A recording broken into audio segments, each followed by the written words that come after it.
Welcome to another installment of the Historical Society of the New York Courts podcast series, in which we chat about subjects featured in our signature publication, Judicial Notice. I am Helen Freedman, retired Justice of the Appellate Division First Department and an editor of Judicial Notice. Today is November 9th, 2021. And with me are three distinguished judges, the Honorable Richard Wesley of the Second Circuit, the Honorable Eugene Pigott, formerly of the New York Court of Appeals, and the Honorable Erin Peradotto of the Appellate Division Fourth Department. We're here to talk about a trailblazing woman, the Honorable M. Dolores Denman, whom all of us here knew and remember, and whose legacy remains with us almost 22 years after her untimely death. Justice Denman was the very first and the longest serving woman to serve as a presiding justice of any of the four appellate divisions in New York State. That service was one of many firsts for Judge Denman. Justice Denman graduated first in her class from the University of Buffalo Law School in 1965. She was also the first full-time housing court judge in the City Court of Buffalo. Having been elected to the Supreme Court in 1976, together with Justice Ann Michael, she was one of two first women to be appointed to any appellate division in New York State. That was in 1977, and the appointment was by Governor Hugh Carey. Justice Denman was appointed to the Fourth Department and Justice Michael to the Third Department. Just 1 year later, Justice Denman was persuaded to leave the bench and run for Attorney General in the Democratic primary. After losing to Attorney General Bob Abrams, Governor Carey appointed Justice Denman to a Supreme Court vacancy and again designated her to the Appellate Division Fourth Department in 1981. In 1991, upon the death of longtime presiding Justice Dennis Dillon, Governor Mario Cuomo appointed Justice Denman to be presiding justice, and as I said, the first woman to hold that position in any appellate division in New York State. She served in that capacity for 9 years until her death in January of 2000. She left a legacy both as a jurist and as an initiator and supervisor of a massive, lasting construction project that now bears her name. She was also the first and only woman for quite a while on the New York State Pattern Jury Instructions Committee, where I got to know, respect, and adore her. Judge Wesley, before you were appointed to the Second Circuit in 2003, you served on the New York Court of Appeals for 6 years. And then before that, the Appellate Division Fourth Department from 1994 to 1997 with Justice Denman. You gave a memorable eulogy at her funeral, some of which I hope you'll share with us today. Judge Pigott, you served with Justice Denman for 2 years on the Appellate Division Fourth Department and then succeeded her as PJ for 6 years before your appointment to the Court of Appeals in 2006. Could both of you tell us a little bit about Justice Denman as a colleague and as a presiding judge? Judge Wesley, you could start, and then Judge Pigott, you can chime in. Dolores Denman was different than any other person I ever knew, with the exception perhaps of Judith Kay. She and Judith Kay shared many similar qualities. She was exceptional legal mind. She had a South Buffalo appreciation of politics. And for the people who aren't from Buffalo, she was Irish, and she knew neighborhood politics. She knew retail politics at its finest. She was very good at schmoozing with people. She loved the opera. She loved to drink whiskey. She could curse on occasion when the occasion called for it, and she could quote Shakespeare. She knew every single aspect of the Appellate Division. She interviewed all the people who were going to be staff attorneys there. She knew the first names of the people who handed out the briefs. And I think Gina will agree with me. She was tough at the conference table.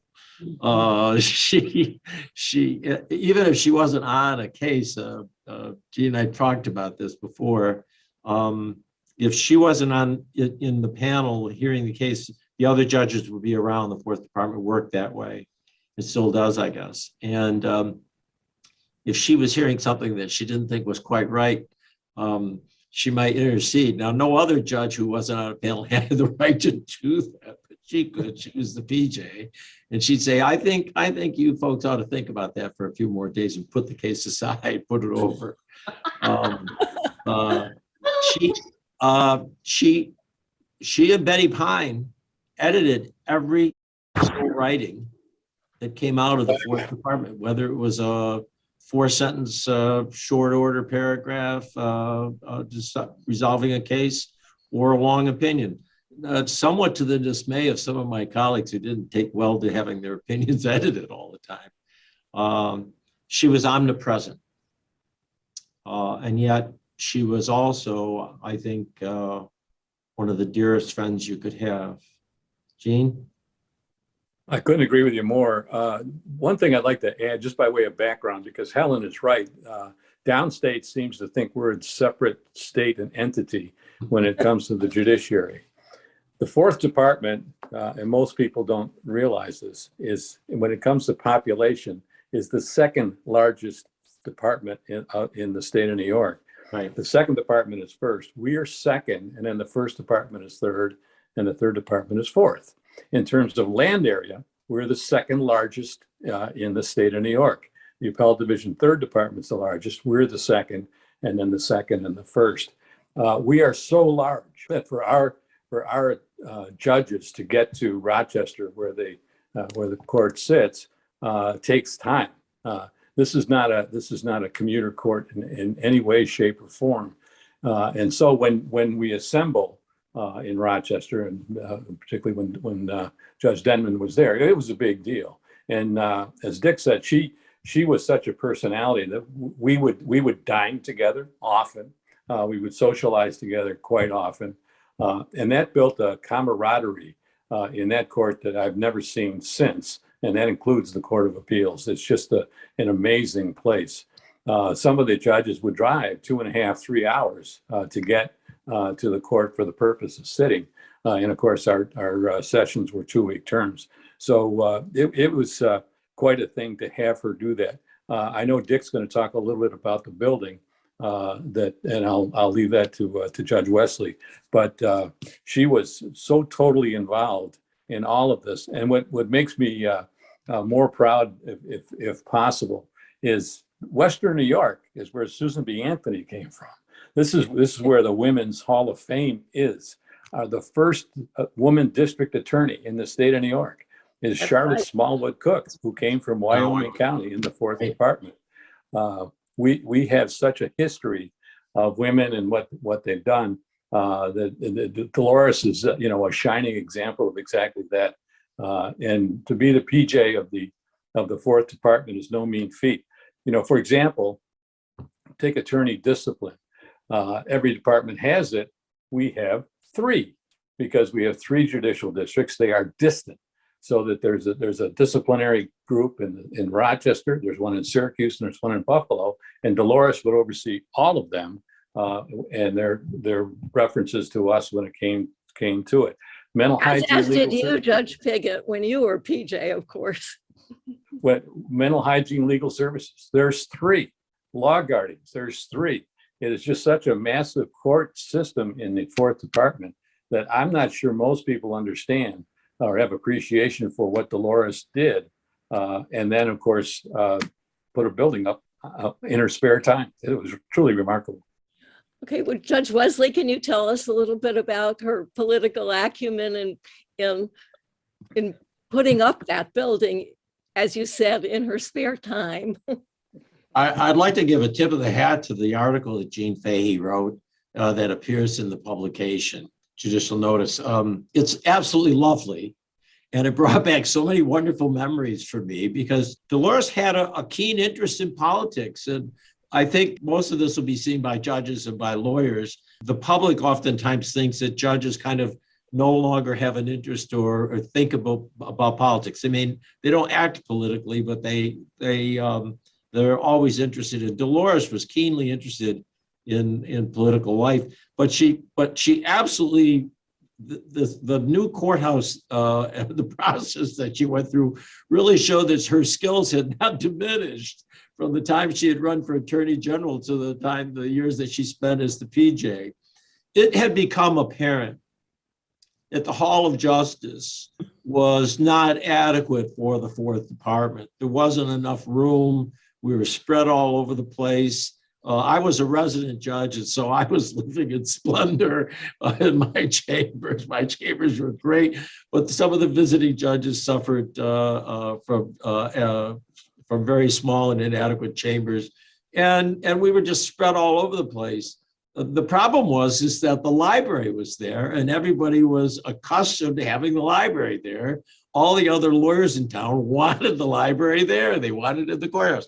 And frankly, so did the judges, the trial judges, the county court judges, and the Supreme Court judges housed there. But Dolores she had great vision, and she knew that she had to find a place to kind of separate us. And she dragged me all over Rochester. We were in the Marine Midland Tower, and oh no, the tower won't work. It's too tall. No, she was worried about that. And she looked around, and finally she found this building over in the East End. And there was a problem. There was this really upscale music place called Milestones. And the East End was seeing itself awaken as a cultural area for the young hipster set of the mid-90s, the emerging 21st century. And there was a lot of resistance to it. There were some people on city council who were very much opposed to it. And Dolores started working the phones and started working people. And she had a willing co-conspirator in John Littman, who was the administrative judge at the time. And she referred to him as my Johnny. And she was always, and if there were problems in Albany, that was my Johnny. I got to give my Johnny a call. And she began to meet with county legislators and got to know some of the people on city council, but there was still resistance. And so shortly, right around that time, she started these tours. We took the court on the road. And so we went to Syracuse, and we had a session of court at Syracuse. Now, I thought it was just that we were going out there to kind of, to make it easier for the folks from Syracuse to argue their cases and let Johnny Lawton and John Ballio, who were from Syracuse, who were on the court at that time, be the judges on the panel in front of the local media and stuff, and give them some local exposure. And then there was a session up in Buffalo. And she kept talking about taking the court on the road. And then Dolores, she writes a letter to the Democrat and Chronicle and saying, the court doesn't have to be here. The court could be in Syracuse or Buffalo. Oh. And she got a little tough. The old school marm in her came out, and she kind of said, look, and then everybody, and it changed people's attitudes considerably. The Eastman School of Music is right in that area also, right, quite adjacent to the building. And the University of Rochester came out in favor of the move. And so you were able to build the courthouse despite the music objectors in that area. Milestones quickly found a new home and settled in quite well. And the process in the building, I must say, I walked through every one of those buildings with her, and that building at the East End was perfect. it was perfect in many ways. We had to build an additional building onto it, but it was perfect because Dolores knew exactly what she wanted. Jay and I agree this is a perfect expression of Dolores, both the functionality of the building to improve the working of the court, the availability of the court to the public itself and to the lawyers, moving the library and putting it in a place where it could expand and had adequate room for servicing the bar and the folks that needed to use it, and finding a home where the court could have its own identity and establish itself. And so that court is Dolores Denman. It is a perfect manifestation of her. Judge Peradotto, you were both a trial lawyer and appellate lawyer and Bar Association president before your election to the Supreme Court in 2003, and then your appointment to the Fourth Department Appellate Division in 2006. And again, you're on the short list given to the governor for appointment to the Court of Appeals. And I say again and again, you appear before Judge Denman as an advocate. Mm-hmm. Can you tell us what it was like to appear before Judge Denman and to what extent she served as a role model for you and other women attorneys? Well, she really, I mean, what a remarkable woman she was. She truly was a role model for my generation of women lawyers. When I started practicing law, she had already been on the Appellate Division for several years. I remember one of the memories I have of her is going to an early CLE in 1985 on products liability. I sat in awe of the woman, the teacher, the lawyer, the judge. She was so intelligent. She was so poised. And boy, did she ever command a presence in a room. I mean, she was just amazing. And then, of course, I remember arguing at the Appellate Division as a young lawyer. And the one thing that always gave me comfort, I was arguing in front of her when I was in my 20s, and my opponents were often twice my age. She always treated me with the same respect as she did every other lawyer in the room. And that was very comforting as a young lawyer. I also remember in the late 1990s, when I was president of the Bar Association, she invited me to be the keynote speaker at the admission ceremony for the new lawyers.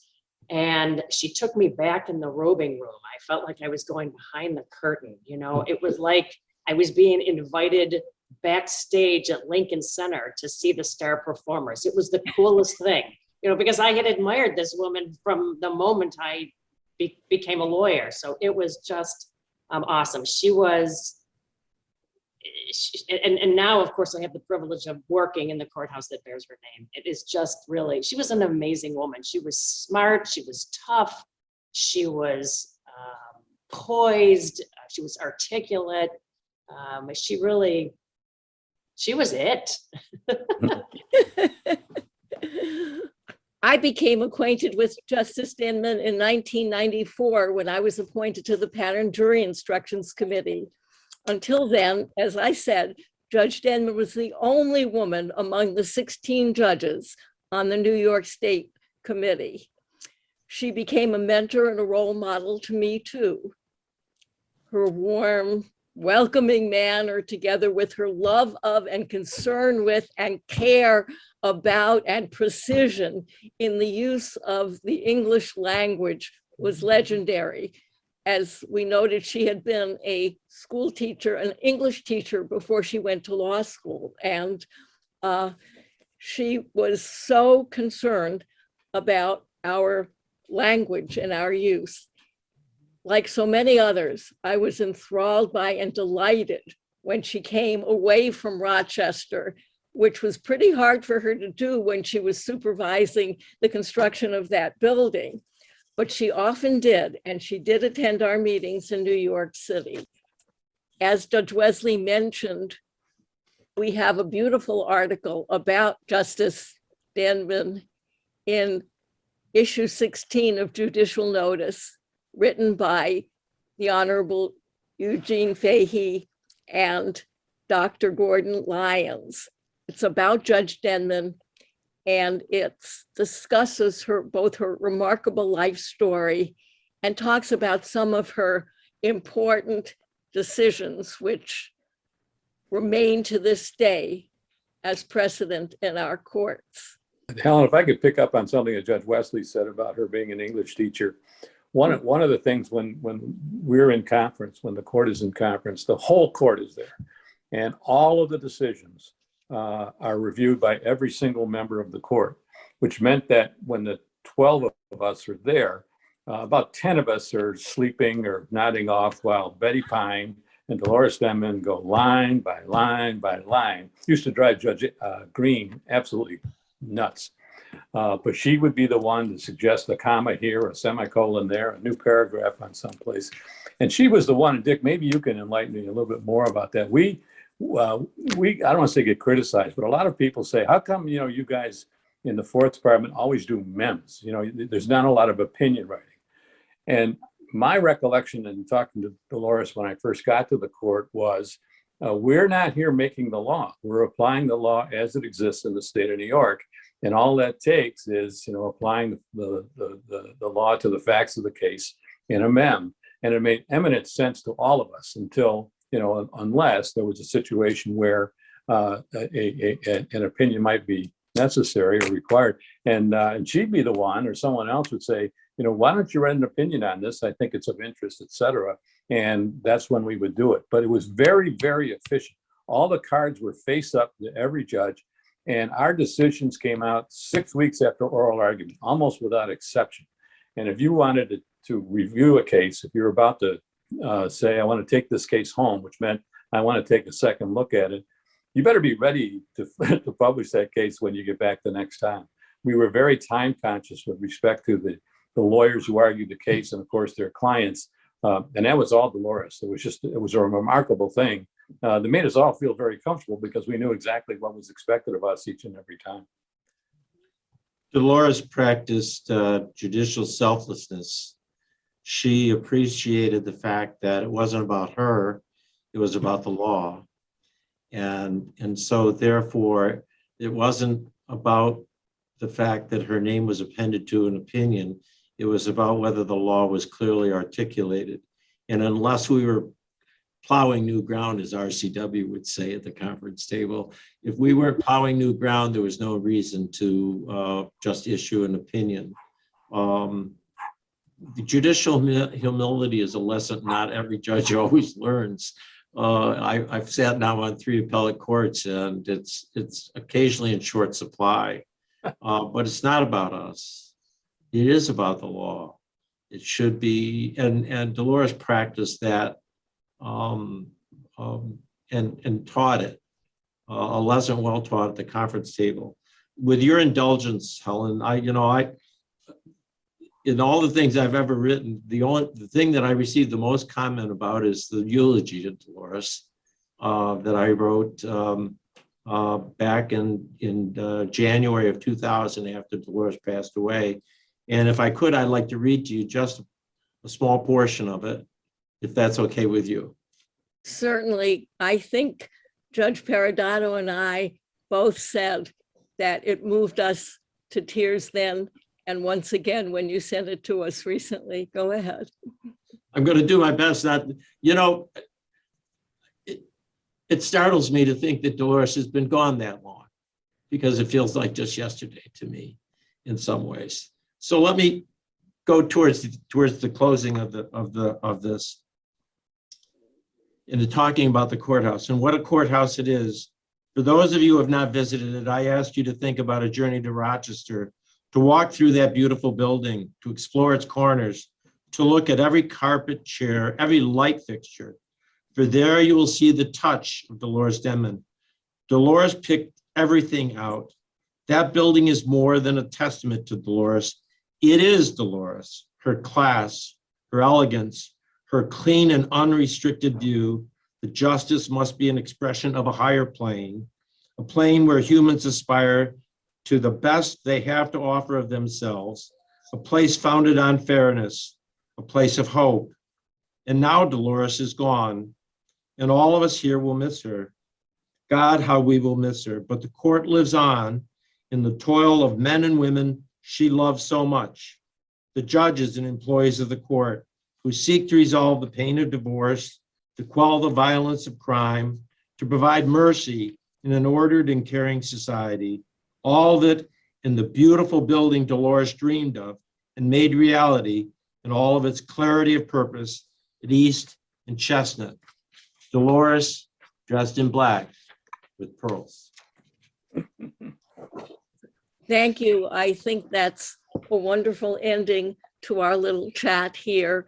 I want to thank very much all of you, Judge Wesley, Judge Pigott, and Judge Peradotto, for joining me today to remember this wonderful woman.